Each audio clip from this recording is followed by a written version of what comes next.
Hello' rational ক্লাছলৈ স্বাগতম। আমি এই ভিডিঅ'টোত মোশ্যন ইন এ ষ্ট্ৰেইট লাইনৰ ওপৰত আলোচনা কৰিম। আপুনি যদি এইটো চেপ্টাৰ পঢ়া নাই তেন্তে আপুনি আমাৰ ভিডিঅ' চালে হৈ যাব, কাৰণ আমি NCERT বুকত থকা গোটেইখিনি কনচেপ্ট ডিছকাছ কৰিম এই ভিডিঅ'টোত।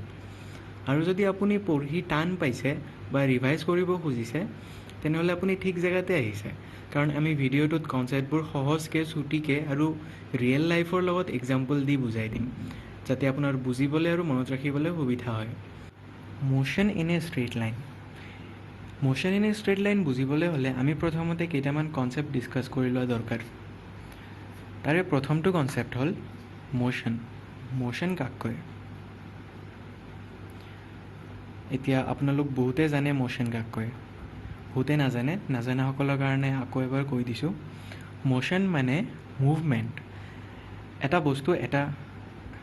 বস্তু ধৰি ল'লোঁ, এইটো বস্তু প্ৰথমতে ইয়াতে আছিলে। এই বস্তুটো যেতিয়া এই ঠাইৰ পৰা আন এঠাইলৈ যাব, ধৰি লওক এইটো 10 মিটাৰ দূৰলৈকে গ'ল, এই বস্তুটোৱে আকৌ ইয়ালৈকে আহিলে। তো এই বস্তুটোৱে যেতিয়া এঠাইৰ পৰা আন ঠাইলৈ যাব, ইয়াকে কয় মোশ্যন। মোশ্যন মানে মুভমেণ্ট। আৰু এই চেপ্টাৰটোত আমি ডিছকাছ কৰিম motion in a straight line, মানে যিকোনো বস্তু এটা ষ্ট্ৰেইট লাইনতহে মুভ কৰিব, এটা ষ্ট্ৰেইট লাইনতহে এফালৰ পৰা আনফালে যাব। নেক্সট কনচেপ্টটো হ'ল পজিশ্যন, ডিছপ্লেচমেণ্ট আৰু পাথ লেংথ। পজিশ্যন কাক কয়, ডিছপ্লেচমেণ্ট কাক কয় আৰু পাথ লেংথ কাক কয়? আমি এইবিলাক বুজাৰ আগতে আৰু এটা বস্তু বুজিব লাগিব, সেইটো হৈছে ফ্ৰেম অফ ৰেফাৰেঞ্চ। এইটো বস্তু বহুতে ইম্পৰ্টেণ্ট, মানে বুজাৰ পইণ্ট অফ ভিউৰ পৰা ইম্পৰ্টেণ্ট, এক্সাম পইণ্ট অফ ভিউৰ পৰা নহয়। তো frame of reference. Frame of reference কি বস্তু? ফ্ৰেম অফ ৰেফাৰেঞ্চ মানে আপুনি ক'ৰ পৰা চাই আছে। আপুনি ছাপ'জ এই বক্সটোৰ মোশ্যন চাই আছে, মোশ্যন অবজাৰ্ভ কৰি আছে যি এঠাইৰ পৰা আন ঠাইলৈ গৈছে। আপুনি ক'ৰ পৰা চাই আছে? য'ৰ পৰা চাই আছে সেইটোৱে হ'ল আপোনাৰ ফ্ৰেম অফ ৰেফাৰেঞ্চ।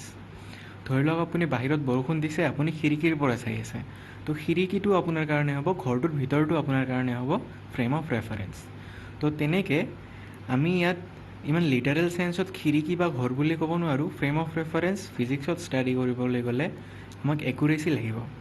তাৰ কাৰণে আমি প্ৰিফাৰ কৰোঁ ৰেক্টেংগুলাৰ কোঅৰ্ডিনেট ছিষ্টেম। আপোনালোকে ৰেক্টেংগুলাৰ কোঅৰ্ডিনেট ছিষ্টেম জানেনে? ৰেক্টেংগুলাৰ কোঅৰ্ডিনেট ছিষ্টেমত দুটা এক্সিছ থাকে, পাৰপেণ্ডিকুলাৰ টু ইচ আদাৰ। যিটো সমান্তৰাল বা হৰাইজণ্টেলকৈ থাকে সেইটো হ'ব, সমান্তৰাল নহয় চৰি, হৰাইজণ্টেলকৈ থাকে সেইটোক কয় এক্স এক্সিছ, আৰু যিটো ভাৰ্টিকেলি থাকে সেইটোক ক'ব ৱাই এক্সিছ। এইটো 2 ডাইমেনশ্যনেল ফ্ৰেম অফ ৰেফাৰেঞ্চ। যদি আমি 3 ডাইমেনশ্যনেল ফ্ৰেম অফ ৰেফাৰেঞ্চ কৰোঁ তেন্তে ইয়াতে আৰু এটা এক্সিছ আহি যায়, জেড এক্সিছ। আৰু মনত ৰাখিব যে এই গোটেইকেইটা এক্সিছে এটা আনটোৰ লগত 90 ডিগ্ৰী কৰি থাকে। তো ফ্ৰেম অফ ৰেফাৰেঞ্চ আমি সদায় যিকোনো প্ৰব্লেম কৰোঁতে আমি এটা ফ্ৰেম অফ ৰেফাৰেঞ্চ লৈ ল'ব লাগিব, আৰু ফ্ৰেম অফ ৰেফাৰেঞ্চৰ যিটো অৰিজিন পইণ্ট সেইটোৰ পজিশ্যন ভেলু 0, 0 বুলি ল'ব লাগিব। মানে আমি কোনো এটা বস্তু ষ্টাডি কৰোঁতে যেতিয়া আমি ফ্ৰেম অফ ৰেফাৰেঞ্চ বনাম তেন্তে কোনোবা এটা বস্তুক আমি অৰিজিন বুলি ধৰি ল'ব লাগিব, আৰু দুটা এক্সিছ আমি ধৰি ল'ব লাগিব যে এইপিনে এক্স এক্সিছ তাৰ 90 ডিগ্ৰী, এইপিনে ৱাই এক্সিছ। যেনেকৈ এটা এক্সাম্পল, আপুনি এই বক্সটো অবজাৰ্ভ কৰোঁতে ছাপ'জ আপুনি ইয়াৰে পৰা চাই আছে, এইটো আপুনি ইয়াৰে পৰা চাই থাকোঁতে আপুনি ফ্ৰেম অফ ৰেফাৰেঞ্চ কি ল'ব? আপুনি ল'ব অৰিজিন। আপোনাৰ পৰা এইপিনে ৱাই এক্সিছ, এইপিনে এক্স এক্সিছ। তো আপুনি এই হিচাপে বক্সটো কিমান আছে, এক্স এক্সিছত কিমান দূৰ আছে, ৱাই এক্সিছত কিমান দূৰ আছে, এইবিলাক আপুনি ডিটাৰমাইন কৰিব। তো ফ্ৰেম অফ ৰেফাৰেঞ্চ আপোনালোকে এনেকৈ ধৰি ল'ব লাগিব। তাৰ পাছত আমি আহোঁ পজিশ্যনলৈ। পজিশ্যন কাক কয়? পজিশ্যন মানে কোন ঠাইত আছে, বস্তুটো কোন ঠাইত আছে। আমি যদি এইটো ফ্ৰেম অফ ৰেফাৰেঞ্চেই ইউজ কৰোঁ তেন্তে ধৰি ল'লোঁ যে ইয়াতে এটা বস্তু আছে ইয়াতে। তো এইটো বস্তুৰ পজিশ্যন কিমান, এইটো বস্তুৰ পজিশ্যন হ'ব এক্স এক্সিছত কিমান দূৰ আছে, ধৰি ল'লোঁ 5 আছে, আৰু ৱাই এক্সিছত কিমান দূৰ আছে, ধৰি ল'লোঁ 2 আছে। তো এইটো বস্তুৰ ৰেক্টেংগুলাৰ কোঅৰ্ডিনেট ছিষ্টেমত পজিশ্যন হ'ব P5,2। তো এইটোকে কয় পজিশ্যন, বস্তু এটা ক'ত আছে, কিমান কোঅৰ্ডিনেটত আছে। তেনেকৈ আহিব আপোনাৰ ডিছপ্লেচমেণ্ট। ডিছপ্লেচমেণ্ট মানে বস্তুটোৰ প্ৰথম অৱস্থা, ছাপ'জ ধৰি লওক এইটো পৃথিৱী,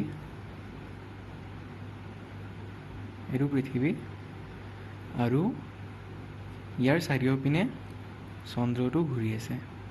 প্ৰথমতে ইয়াতে আছিল, আকৌ 12 ঘণ্টা পাছত ইয়ালৈ গ'ল, 12 ঘণ্টা নহয় কমেই হ'ব, ধৰি ল'লোঁ 12 ঘণ্টা পাছত ইয়ালৈ গ'ল, তাৰ পিছত আকৌ বেলেগ এটা সময়ত ইয়ালৈ গ'ল।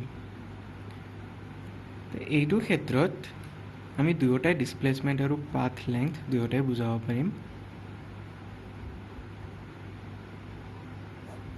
এইটো ক্ষেত্ৰত পাথ লেংথ হ'ব এই ইয়াৰে পৰা যেনেকৈ আহিছে চন্দ্ৰটো, ইয়াৰে পৰা যেনেকৈ আহিছে এই গোটেইটো ডিষ্টেঞ্চ হ'ব পাথ লেংথ। ইয়াৰে পৰা এই গোটেই চাৰ্কুলাৰ ডিষ্টেঞ্চত যিমানখিনি সেইটো হ'ব পাথ লেংথ। মই আপোনাক বেলেগ চিয়াহীৰে বুজাই দিছোঁ। আপোনাৰ পাথ লেংথ হ'ব এই ৰঙা চিয়াহীৰে দিয়া দাগটো, আৰু আপোনাৰ ডিছপ্লেচমেণ্ট হ'ব এই সেউজীয়া চিয়াহীৰে দিয়া দাগটো। এইটো আপোনাৰ ডিছপ্লেচমেণ্ট, আৰু এই ৰঙাখিনি আপোনাৰ পাথ লেংথ। পাথ মানে আপুনি কিমান দূৰ আহিছে, আৰু ডিছপ্লেচমেণ্ট মানে আপুনি প্ৰথম অৱস্থাৰ পৰা এতিয়া য'ত আছে বা কোনোবা এটা পইণ্ট অফ টাইমত য'ত আছে, আপুনি প্ৰথম অৱস্থাৰ পৰা নেক্সট অৱস্থালৈকে যিমানখিনি ডিষ্টেঞ্চ সিমানখিনিয়ে। আৰু এটা এক্সাম্পল ধৰি লওক, এখন আপোনাৰ ঘৰ, আপুনি ঘৰৰ পৰা এনেকৈ ৰাস্তাইদি ইয়াতে বজাৰত গৈছে, আৰু বজাৰ। এতিয়া আপোনাৰ পাথ লেংথ হ'ব এই ৰাস্তাটো দি আপুনি কিমান দূৰ গৈছে, ৰাস্তাৰ ওপৰেদি আপুনি যোৱাখিনি হ'ল পাথ লেংথ, আৰু ডিছপ্লেচমেণ্ট হ'ব ঘৰৰ পৰা বজাৰলৈকে চিধা। আপুনি যদি হাবি জংঘল পাৰ কৰি পিনে বজাৰলৈকে যায় তেনেহ'লে সেইটোৱে হ'ব আপোনাৰ ডিছপ্লেচমেণ্ট, আৰু যদি ৰাস্তাইৰে যায় তেনেহ'লে আপোনাৰ সেইটো হ'ব পাথ লেংথ। এইটো চিম্পল। চৰি, ইয়াতে চিয়াহী ওলোটা হৈ গ'ল, ইয়াতে ৰঙাটো ডিছপ্লেচমেণ্ট, কিন্তু ইয়াতে ৰঙাটো পাথ লেংথ। এতিয়া ঠিক আছে, আপুনি এনেকৈ পাথ লেংথ আৰু ডিছপ্লেচমেণ্ট বুজিব পাৰে, কিন্তু আপুনি ফিজিক্সৰ প্ৰব্লেম ছল্ভ কৰোঁতে তাক মেথমেটিকেলি লিখিব পাৰিব লাগিব, আৰু মেথমেটিকেলি কৰিবলৈ গ'লে আমাক লাগিব ফ্ৰেম অফ ৰেফাৰেঞ্চ। আমি ফ্ৰেম অফ ৰেফাৰেঞ্চ এই ৰেক্টেংগুলাৰ কোঅৰ্ডিনেট ছিষ্টেমটোক ধৰি ল'লোঁ, আৰু ইয়াৰে ৰেফাৰেঞ্চ পইণ্টটো হ'ল অৰিজিন অ', যাৰ কোঅৰ্ডিনেট হ'ল 0, 0। এতিয়া পজিশ্যন ধৰি ল'লোঁ এটা বস্তু আছে এই পইণ্টটোত, যাৰ পজিশ্যন হ'ল ধৰি ল'লোঁ এইপিনে 2, এক্স এক্সিছত 2, আৰু ৱাই এক্সিছতো 2। এইটো হ'ল পজিশ্যন। তো আমি লিখিব পাৰোঁ এটা পজিশ্যন হ'ল A2,2। আকৌ ধৰি ল'লোঁ এই বস্তুটো এৰ পৰা এনেকৈ বিলৈকে গ'ল, আৰু বিৰ পজিশ্যন হ'ল 4,2, মানে এক্স এক্সিছত 6,2, মানে এক্স এক্সিছত ই হ'ব 6টা ডিষ্টেঞ্চ, আৰু ৱাই এক্সিছত ই দুটা ডিষ্টেঞ্চতে আছে, মানে 2 ইউনিট ডিষ্টেঞ্চতে আছে। তো ছেকেণ্ড পজিশ্যনটো হ'ব বি 6,2। আকৌ ধৰিলোঁ ইয়াৰ মন নগ'ল আৰু সিপিনে যাব, তো ই ওপৰ পিনে গ'লে। ওপৰ পিনে কিমান দূৰ গ'ল, ধৰি ল'লোঁ চি পজিশ্যনটোত গ'ল, যাৰ কোঅৰ্ডিনেট হ'ব ই এক্স এক্সিছত ছেইমে আছে, কাৰণ ই সোঁফালে বাওঁফালে যোৱা নাই, অকল ওপৰ পিনে গৈছে। তো ইয়াৰ কোঅৰ্ডিনেট হ'ব, প্ৰথমটো হ'ব 6, আৰু ধৰি ল'লোঁ ৱাই এক্সিছত ই গ'ল 5 লৈকে। এতিয়া এইটো কোঅৰ্ডিনেট হ'ব চি 6,5। তাৰমানে ফাৰ্ষ্ট পজিশ্যনটো এ 2,2 আমি মেথমেটিকেলি এনেকৈ লিখিব পাৰোঁ, ছেকেণ্ডটো বি 6,2 আমি মেথমেটিকেলি 6,2 লিখিব পাৰোঁ, থাৰ্ডটোও তেনেকৈ। কিন্তু পাথ লেংথ কাক কয়? পাথ লেংথ মানে আপুনি ধৰি লওক এৰ পৰা বিলৈকে যোৱা পাথ লেংথ। এৰ পৰা বিলৈকে যাওঁতে বস্তুটো ওপৰ পিনে তল পিনে যোৱা নাই, অকল সোঁ পিনে গৈছে, মানে এটা ডাইৰেকশ্যনতে মুভ কৰিছে। তো এটা ডাইৰেকশ্যনত মুভ কৰিলে আপুনি চাওক ইয়াৰ ৱাইৰ ভেলুটো চেঞ্জ হোৱা নাই, ইয়াতেও 2 আছিলে, ইয়াতেও 2 আছিলে।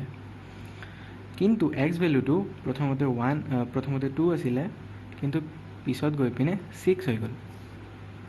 তো আমি কি ক'ম, ই সোঁ পিনে 4টা ইউনিট গৈছে, মানে ইউনিট যিমানেই হওক, মিটাৰ চেণ্টিমিটাৰ যিমানে নহওক, 4টা ইউনিট ই সোঁ পিনে গৈছে। তো পাথ লেংথ প্ৰথম কেছত হ'ব ইয়াৰ 4 ইউনিট। আকৌ বিৰ পৰা চিলৈকে যাওঁতে আপোনালোকে দেখা পাব এক্স কোঅৰ্ডিনেটটো চেঞ্জ হোৱা নাই, ইয়াতেও 6, ইয়াতেও 6, কিন্তু ৱাইৰ কেছটোত প্ৰথমতে 2 আছিলে, দেন গৈ পিনে 5 হ'ল। তো আমি এইটো কেছত ক'ব পাৰোঁ যে নেক্সট বিৰ পৰা চি যাওঁতে ই 3টা ইউনিট ওপৰ পিনে গৈছে। তো আমি লিখিব পাৰোঁ এৰ পৰা বি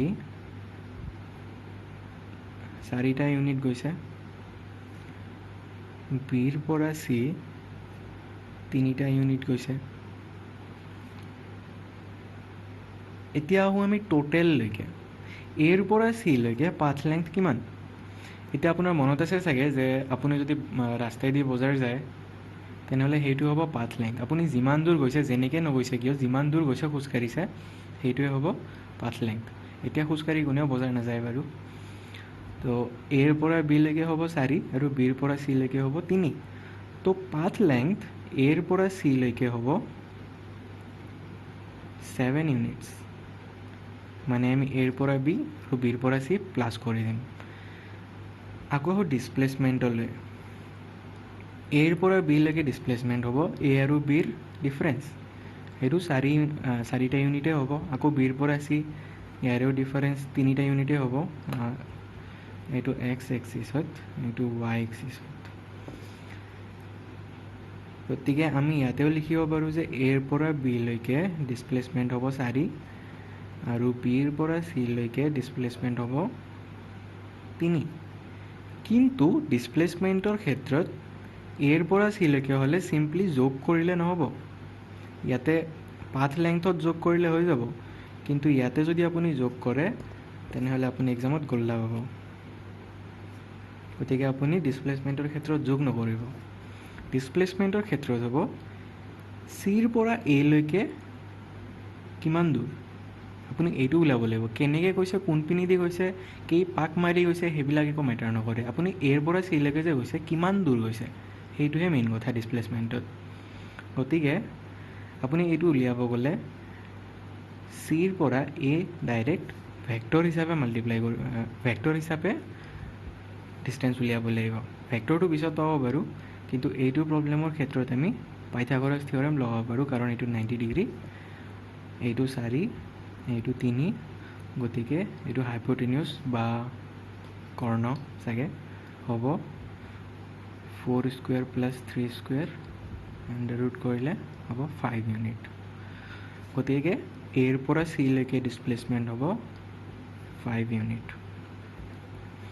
আপুনি মেথমেটিকেলি ডিছপ্লেচমেণ্ট লিখিব পাৰে পজিশ্যন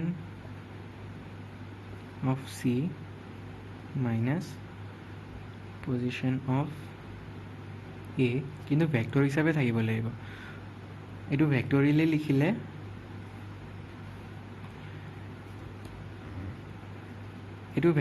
লিখিলে R C minus R A হ'ব।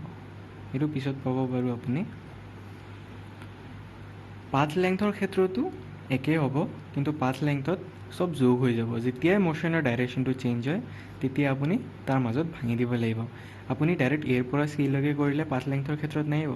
পাথ লেংথৰ ক্ষেত্ৰত আপুনি য'ত ডাইৰেকশ্যন চেঞ্জ হৈছে তলৈকে গণিব লাগিব। ইয়াত বিত ডাইৰেকশ্যন চেঞ্জ হৈছে, আপুনি এৰ পৰা বিলৈকে গণিব লাগিব। বিত চেঞ্জ হৈছে কাৰণে আকৌ বিৰ পৰা চিলৈকে গণিব লাগিব। আকৌ যদি চিত চেঞ্জ হৈ বেলেগ কোনোবা পিনে যায়, আপুনি চিৰ পৰা সেই পিনে গণিব লাগিব। তো কথাটো হ'ল এনেকুৱা। যিহেতু আমি motion in a straight line আলোচনা কৰি আছোঁ, আমি ধৰি লোৱা উচিত হ'ব যে আমাৰ মোশ্যনৰ লাইনটো হ'ব এলং এক্স এক্সিছ। তো এক্স এক্সিছ বুলি ধৰি ল'লে আমাৰ মেথমেটিকেলি এক্সপ্ৰেছ কৰাটো সুবিধা হৈ যাব। তেনেকৈ পজিশ্যনক আমি লিখিব পাৰোঁ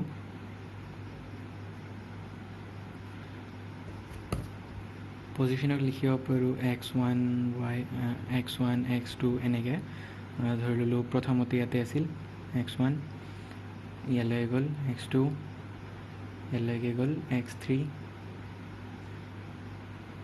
এনেকৈ আমি পজিশ্যনবোৰ লিখিব পাৰোঁ। আকৌ আহিল ডিছপ্লেচমেণ্ট বা পাথ লেংথ। ডিছপ্লেচমেণ্ট আৰু পাথ লেংথ। এতিয়া ডিছপ্লেচমেণ্ট আৰু পাথ লেংথ দুইটাকে মোশ্যন ইন এ ষ্ট্ৰেইট লাইনৰ ক্ষেত্ৰত দুইটাকে আমি ডেল এক্সেৰে ৰিপ্ৰেজেণ্ট কৰোঁ। ডেল এক্স মানে এক্সৰ কিমান চেঞ্জ হৈছে। ধৰি ল'লোঁ এক্স প্ৰথমতে আছিল 60, পিছত এক্স হৈ গ'ল, এইটো x1 60 আছিলে, পিছত এক্স হৈ গ'ল 65। লকডাউনত আপোনাৰ ওজনৰ নিচিনাকৈ 5 চেঞ্জ হৈ গ'ল। তো এইটো হ'ব ডেল এক্স, আৰু ডেল এক্সেৰে বুজাওঁ আমি ডিছপ্লেচমেণ্ট বা পাথ লেংথত। এতিয়া এটা লাইনতে মোশ্যন কৰি থাকিলে, ডিছপ্লেচমেণ্ট আৰু পাথ লেংথ ইকুৱেল হ'ব। Displacement equal to path length হ'ব। কিন্তু যদি অলপো লাইনৰ পৰা ইপিনে সিপিনে যায়, এই দুটা ইকুৱেল নাথাকে। আকৌ আহিল ইয়াৰে পৰা আহিব স্পীড আৰু ভেল'চিটি। এতিয়া স্পীড হ'ল আপোনাৰ পাথ লেংথ বাই টাইম। আকৌ এই বজাৰৰ এক্সাম্পললৈকে আহোঁ। আপোনাৰ ঘৰ ইয়াৰে পৰা আপুনি পাক মাৰি মাৰি বজাৰ গৈছে। এতিয়া আপুনি এনেকৈ ৰাস্তাইদি যাওঁতে আপোনাৰ 6 কিলোমিটাৰ খোজকাঢ়িব লগা হ'ল, বা চাইকেল বা বাইক চলাব লগা হ'ল। ধৰি লওক আপুনি বাইকত গৈছে, 6 কিলোমিটাৰ গৈছে, আপোনাক সময় লাগিছে 42 মিনিটছ। এতিয়া ধৰি ল'লোঁ আপুনি লটাৰীত হেলিকপ্টাৰ জিকি পিনে আপুনি ঘৰৰ পৰা বজাৰলৈকে চিধাই গৈছে। যাওঁতে আপোনাৰ সময় লাগিছে 2 মিনিট।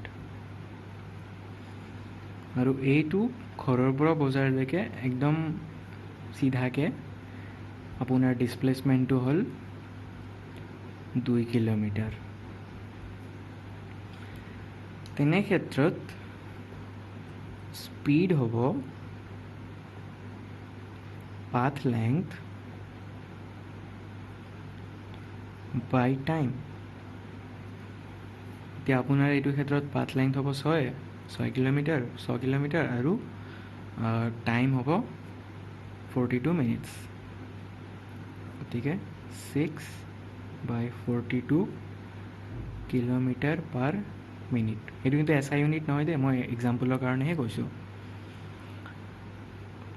আকৌ আহিলে ভেল'চিটি। ভেল'চিটি হ'ব আপুনি হেলিকপ্টাৰ দি যাওঁতে, চিধা যাওঁতে যিটো, সেইটোহে। ইয়াতে হ'ব ডিছপ্লেচমেণ্ট বাই টাইম, মানে del x বাই del t। এতিয়া ক্লাছ 11ৰ ফিজিক্সত অকল এইটো চেপ্টাৰতে আপোনালোকে স্পীডৰ মেনশ্যন পাব, বেলেগ চবতে জেনেৰেলি ভেল'চিটি ইউজ কৰা হয়।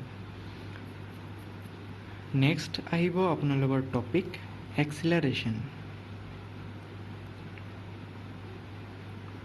এতিয়া ভেল'চিটি যদি আপুনি ভি ইউজ কৰি পিনে বুজায়, তেন্তে এক্সিলাৰেশ্যন হ'ব rate of change of velocity, তাৰমানে ভেল'চিটি টাইমৰ লগত কেনেকৈ চেঞ্জ হৈছে, তাৰমানে change in velocity V divided by change in time T. আপুনি প্ৰথমতে ধৰি লওক 30 কিলোমিটাৰ পাৰ আৱাৰত গৈ আছিলে, তাৰপিছত আপুনি বাইকখন আপোনাৰ ভাল নালাগিলে, বহুত লাহে লাহে গৈ আছে, আপোনাক জল্দি গৈ পাব লাগে, গতিকে আপুনি স্পীড বঢ়াই দিলে। আপোনাৰ 5 ছেকেণ্ড পাছত স্পীড হৈ গ'ল বা ভেল'চিটি হৈ গ'ল 45 কিলোমিটাৰ পাৰ আৱাৰ। এইটো কেছত আপোনাৰ এক্সিলাৰেশ্যন হ'ব,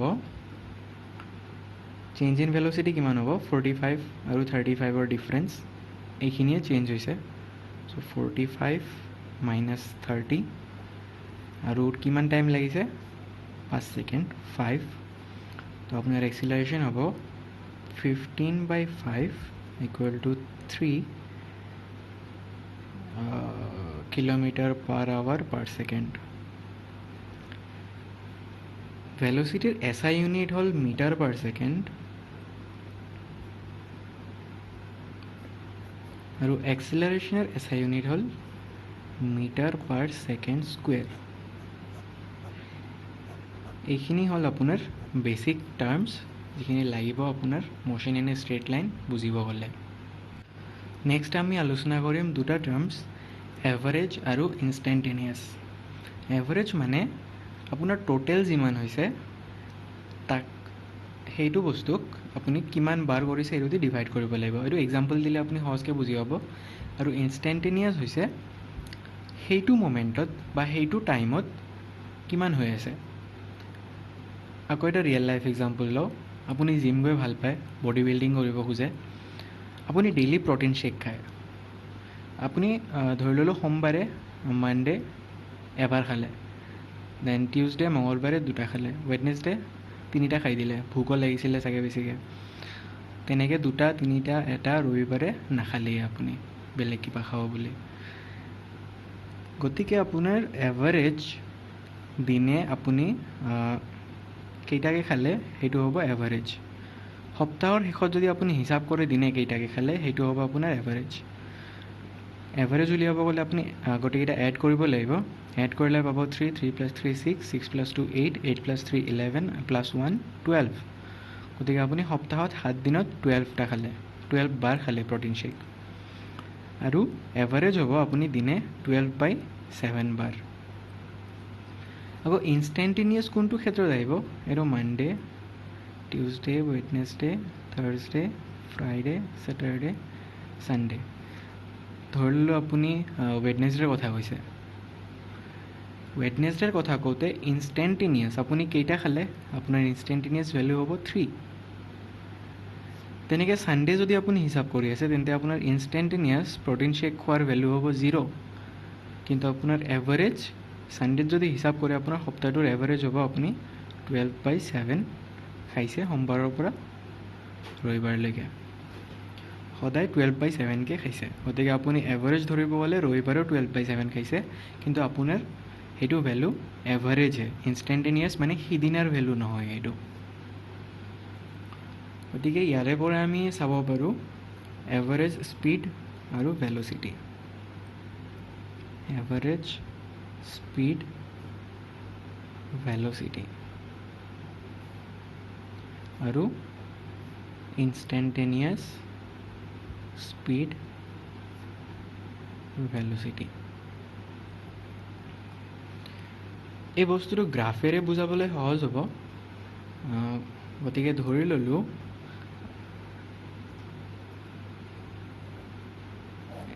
এইপিনে আপোনাৰ হৈ আছে ডিষ্টেঞ্চ,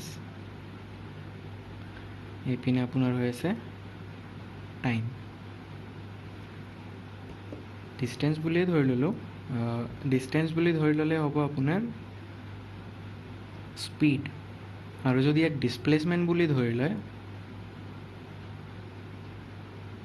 তেতিয়া হ'ব আপোনাৰ ভেলোচিটি।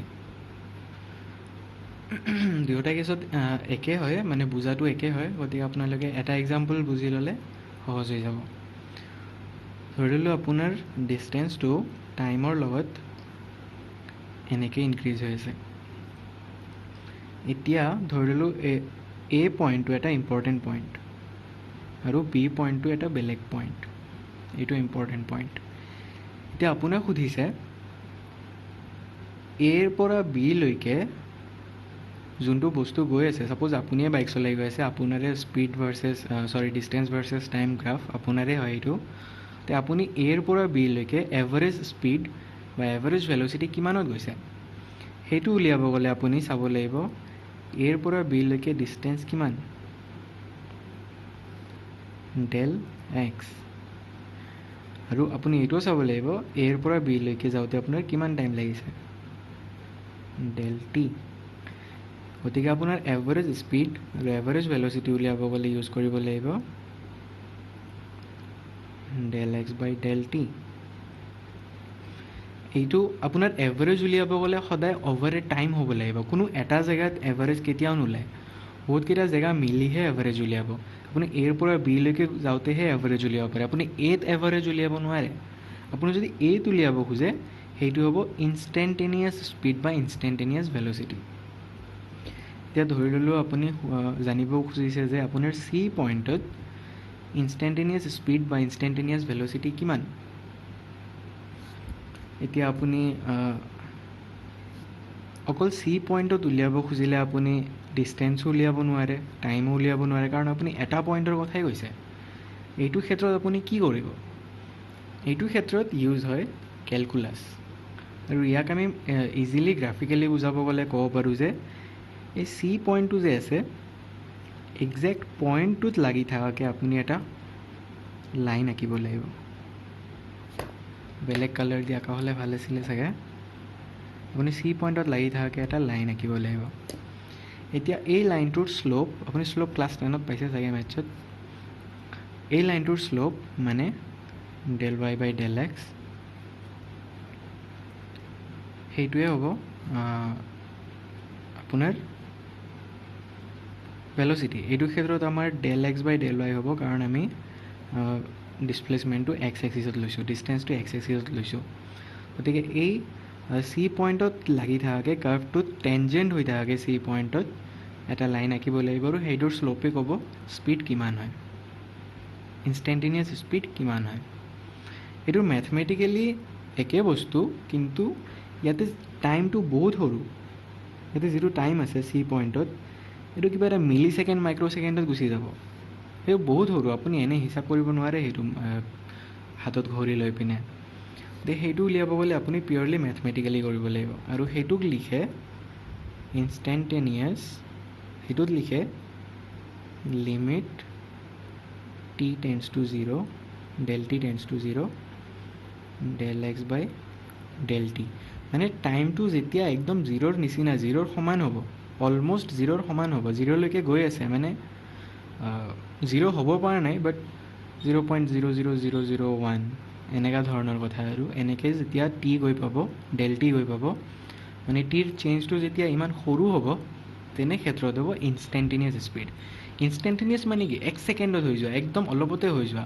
যেনেকৈ বিজুলী পৰে, বিজুলী পৰাটো ইনষ্টেণ্টেনিয়াছ, বৰষুণ পৰাটো এভাৰেজ, বৰষুণ পৰাটো গোটেই টাইমটো ধৰি মেলি পিনে পৰি থাকে, কিন্তু বিজুলী এভাৰেজ নামাৰে। যেতিয়া বিজুলী পৰে সি ইনষ্টেণ্টেনিয়াছে পৰে, সেইটো ইনষ্টেণ্টেনিয়াছে পৰে, একদম অলপতে হৈ যায়, সেইটো হ'ল ইনষ্টেণ্টেনিয়াছ। তো এইটোৱে হ'ল এভাৰেজ স্পীড আৰু ইনষ্টেণ্টেনিয়াছ স্পীডৰ ডিফাৰেঞ্চ। তেনেকৈ এক্সিলাৰেশ্যনৰো সেম ফৰ্মুলা ইউজ কৰিব পাৰোঁ। এইটো যদি আমি ডিষ্টেঞ্চ ডিছপ্লেচমেণ্ট কাৰ্ভ নলৈ পিনে স্পীড ভেলচিটি কাৰ্ভ লওঁ, তেনেহ'লে এভাৰেজ এক্সিলাৰেশ্যনৰ কেছত এভাৰেজ এক্সিলাৰেশ্যন হ'ব আপোনাৰ Dell V by del T, টাইমৰ লগত ভেলচিটি কিমান চেঞ্জ হৈছে, আৰু ইনষ্টেণ্টেনিয়াছ হ'ব সেই একেটাই বস্তু কিন্তু বহুত কম সময়ত হৈছে। এইটো আমি মেথমেটিকেলি লিখিম limit del T tends to 0 del V by del T. মনত ৰাখিব টি টেন্স টু 0 নহয়, টাইমটো 0ৰ ওচৰত নহয়, ডেল টি টেন্স টু 0 মানে change of time equal to change of time is almost 0। মানে আপুনি এনেকুৱা দুটা বস্তুৰ মাজত কম্পেয়াৰ কৰিছে য'ত টাইমৰ ডিফাৰেঞ্চ নাইয়ে ক'ব গ'লে, তেনেকুৱা কেছতহে আপুনি ইনষ্টেণ্টেনিয়াছ এক্সিলাৰেশ্যন বা ইনষ্টেণ্টেনিয়াছ স্পীড ওলাব পাৰিব। এভাৰেজৰ ক্ষেত্ৰত তেনেকুৱা কোনো লিমিট নাই, আপোনাৰ টাইম ডিফাৰেঞ্চ 100 বছৰো হ'ব পাৰে, কিন্তু ইনষ্টেণ্টেনিয়াছৰ ক্ষেত্ৰত টাইম ডিফাৰেঞ্চটো বহুত সৰু হ'ব লাগিব। তো এনেকৈ আমি এভাৰেজ স্পীড আৰু ইনষ্টেণ্টেনিয়াছ স্পীড ওলাব পাৰোঁ, আকৌ এভাৰেজ এক্সিলাৰেশ্যন আৰু ইনষ্টেণ্টেনিয়াছ এক্সিলাৰেশ্যনো ওলাব পাৰোঁ। নেক্সট ভিডিঅ'ত আমি ডিছকাছ কৰিম দ্য ইকুৱেশ্যনছ অফ মোশ্যন, 3টা ইকুৱেশ্যন আছে, আৰু তাৰ লগতে আমি প্ৰব্লেমো ছল্ভ কৰিম। আশা কৰোঁ আপোনালোকে ভালকৈ বুজি পাইছে। আপোনালোকে ভিডিঅ'টো ভাল পালে প্লিজ লাইক আৰু শ্বেয়াৰ কৰিব, আৰু এনেকৈ ভিডিঅ'ছ আকৌ পাই থাকিব হ'লে ছাবস্ক্ৰাইব কৰিব। ধন্যবাদ।